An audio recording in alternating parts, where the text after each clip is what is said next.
Supreme court की ओर से एक बड़ा आदेश जारी किया गया है। आदेश बुलडोजर एक्शन को लेकर है। आपको बता दें कि अगली सुनवाई तक, अगली कार्रवाई तक बुलडोजर कार्रवाई पर सुप्रीम कोर्ट ने रोक लगा दी है। सुप्रीम कोर्ट ने बुलडोजर एक्शन पर रोक लगाई है। सुप्रीम कोर्ट के अगले आदेश तक देश भर में बुलडोजर कार्रवाई पर रोक रहेगी। हालांकि आपको बता दें यह आदेश पब्लिक रोड, गली, water body, footpath, railway line, इन सभी पर अवैध कब्जों पर लागू नहीं होगा। सुप्रीम कोर्ट ने कहा है कि देश में बुलडोजर न्याय का महिमा मंडन और दिखावे को इजाजत नहीं दी जा सकती है। जस्टिस BR गवई ने आदेश में लिखवाया है कि सड़कों, गलियों, फुटपाथ या सार्वजनिक जगहों पर अवैध निर्माण को समुचित प्रक्रिया के साथ ढहाने की छूट रहेगी। 1 अक्टूबर को अगली सुनवाई होनी है मामले में और कोर्ट का निर्देश है कि बिना कोर्ट की अनुमति के कोई भी बुलडोजर कार्रवाई नहीं होनी चाहिए। तो सार्वजनिक अतिक्रमण पर आदेश नहीं, सुप्रीम कोर्ट ने जो बड़ी बातें कही हैं वो आपको बता रहे हैं। सुजाता सीधे सुप्रीम कोर्ट से हमारे साथ है।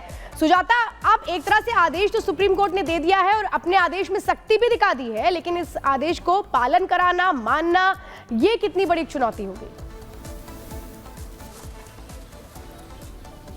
देखिए, ये तो सरकारों के हाथ में ही है, क्योंकि जिस तरह की कार्रवाइयाँ हुई हैं पिछली सुनवाई में भी सुप्रीम कोर्ट उससे खुश नहीं था। सुप्रीम कोर्ट ने सवाल उठाए थे। सुप्रीम कोर्ट ने कहा था कि कोई आरोपी हो या फिर दोषी भी हो तो उसका घर कैसे तोड़ सकते हैं, ये सवाल उठाए गए थे।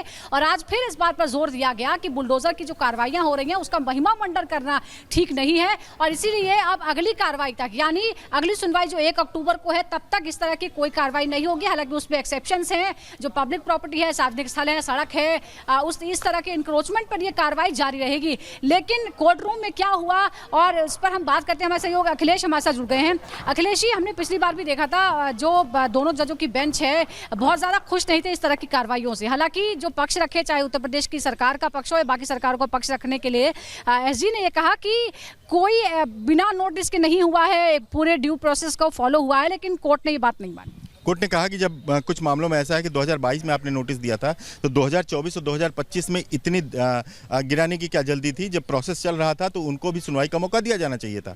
जहां तक ये नैरेटिव सेट हो रहा है, कोर्ट ने कहा कि हम इससे प्रभावित नहीं होते, लेकिन हम ये भी नहीं चाहते कि जो वहाँ एग्जीक्यूटिव है, यानी सरकारी अधिकारी हैं, वो जज न बने कि तुरंत वो डिमोलिशन का ऑर्डर देने लगे। और ऐसे में तमाम चीज़ें ऐसी देखने में आ रही हैं कि कोई अगर एक्यूज है किसी मामले में तो उसका घर गिराया जा सकता है। न्याय करना कोर्ट का काम है। बिल्कुल, उन्होंने कहा कि इस पर हम एक गाइडलाइन बनाएंगे और बाकी जो चीज़ें हैं पब्लिक प्लेसेस पे, चाहे मंदिर हो, मस्जिद हो, गुरुद्वारा हो या किसी का घर ही क्यों ना हो, रेलवे लाइन के किनारे कोई इंक्रोचमेंट हो, उसको as per law municipal corporation के ऑर्डर से उसको हटाया जा सकता है वहाँ से। लेकिन इस तरह की बातें जो सामने आ रही हैं अदालत के सामने कि किसी एक्यूज बनने के बाद उसका घर गिराया जा रहा है, और हालांकि भले ही वो घर तमाम नियमों के खिलाफ बना हो, लेकिन उसके लिए ये जो बातें सामने आ रही है, जो नैरेटिव हो रहा है, इसको लेकर, इस टाइमिंग को लेकर के हम एक गाइडलाइन बनाएंगे। और कोर्ट ने बार बार कहा कि जो भी गलत घर बने हैं वो गिरने चाहिए, लेकिन उस पर एक रूल होनी चाहिए, कोर्ट का आदेश होना चाहिए,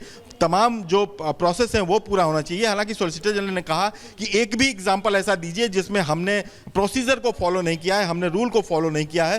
कोर्ट ने कहा कि हम देखेंगे और अगली सुनवाई के दौरान आप भी अपना जवाब दाखिल कीजिए और अगली सुनवाई के दौरान हम ये देखेंगे कि आगे इसको कैसे गाइडलाइन बनाया जाए कि इस तरह की बातें बार बार सामने ना आ जाए। लेकिन अखिलेश, 1 अक्टूबर को जब अगली सुनवाई होगी मामले की, तो क्या पूरे देश में किसी तरह की इंक्रोचमेंट की, किसी भी तरह की कोई कार्रवाई नहीं होगी? क्योंकि देखिए, अभी भी पक्ष रखने के लिए SG ने एक बार भी ये बात नहीं मानी कि कोई भी जो क्राइम हुआ था उससे रिलेटेड थी ये कार्रवाई। उन्होंने कहा कि नहीं, वो तो पहले से ही चल रही थी, नगर निगम की तरफ से चल रही थी, उसके बाद वो कार्रवाई की गई। बिल्कुल वही बात नैरेटिव की आ गई कि जब जमीयत उलेमा हिंद की जो पिटीशन थी उसमें साफ तौर पे ये कहा गया है कि फला, कई उदाहरण दिए गए हैं कि फला व्यक्ति ने अगर उसने अपराध किया, उसके घर के लोगों का किसी के नाम आया, तब उसके घर को गिराया गया। जबकि सॉलिसिटर जनरल कह रहे हैं कि उस घर पर नोटिस काफ़ी पहले दी जा चुकी है, प्रक्रिया काफ़ी पहले शुरू की जा चुकी है। लेकिन ये एक नैरेटिव सामने आ रहा है कि अगर कोई एक विशेष वर्ग का निगेटिव सामने आ रहा है। सॉलिसिटर जनरल ने यह भी कहा कि हम आंकड़ों के साथ बता सकते हैं कि किस धर्म के लोगों का घर कितना गिराया गया है। उसमें जो नैरेटिव की बात आ रही है उसकी संख्या काफी कम है।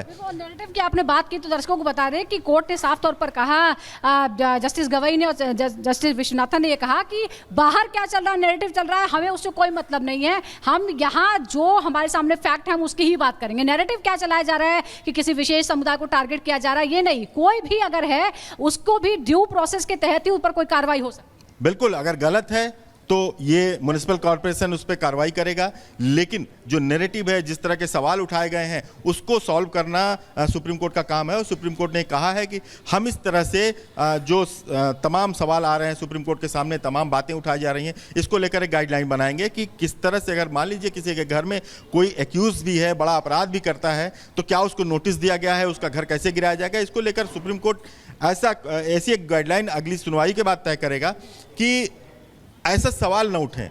हालांकि बार बार सॉलिसिटर जनरल ये कह रहे हैं कि हम आंकड़ों के साथ बता सकते हैं कि जो नैरेटिव में जिस वर्ग की बात की जा रही है उससे ज़्यादा कहीं दूसरे वर्ग के घर गिराए गए हैं, लेकिन ये सवाल चूंकि अदालत के सामने है, अदालत का कहना है कि हम पब्लिक प्लेसेस की बातें छोड़ रहे हैं। पब्लिक प्लेसेस चूंकि सरकार की है, वो आम जनता की हिफाजत के लिए बनी है, आम जनता की सहूलियत के लिए बनी है, एक्सेप्शंस रखे गए हैं। बिल्कुल, ये बता दें कि जमीयत उलेमा और तमाम तरह की याचिकाएं लगाई गई थी। हाल में जो घटनाएं हुई है, खासतौर पर उदयपुर की घटना, जिसमें किराए पे रहने वाले मकान को, तो मकान मालिक का मकान था, उस पर कार्रवाई हो गई।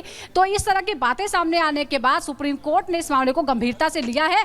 लेकिन सुप्रीम कोर्ट ने यह कहा है कि एक्सेप्शंस हैं, अगर इलीगल इंक्रोचमेंट है पब्लिक प्रॉपर्टी पर, सरकारी संपत्ति पर, नदी पर, तो नदी नालों पर, वो उस पर आप कार्रवाई करिए। लेकिन यानी सुजाता, वो राज्य जहां पर जो अपराधी है उनके अवैध निर्माणों पर जो बुलडोजर था वो काल बनकर के बरस रहा था, पीला पंजे की कार्रवाई चल रही थी। अब राज्य सरकारों को बहुत सोच समझ के कार्रवाई करनी पड़ेगी और कार्रवाई में थोड़े बहुत बदलाव भी करने पड़ेंगे। पहले परमिशन लेनी पड़ेगी सुप्रीम कोर्ट से।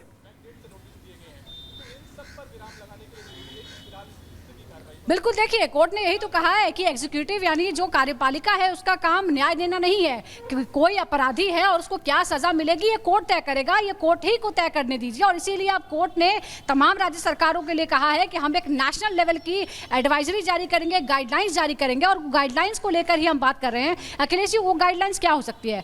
कुल मिलाकर सुजाता, यहाँ पर सुप्रीम कोर्ट की ओर से यह साफ कर दिया गया है कि जो नैरेटिव सेट करने का प्रयास किया जाता है, कम से कम वो नैरेटिव ना सेट किया जाए, और अगर कुछ अवैध है तो उसे बिना किसी द्वेष या विद्वेष के, बिना किसी भावना के उस पर कार्रवाई की जाए। लेकिन बाकायदे इसके लिए एक प्रोसीजर भी बनाने की जरूरत पड़ेगी, और शायद यही वजह सुप्रीम कोर्ट ने इस मुद्दे को लेकर के अपनी स्टैंड साफ कर दिया है।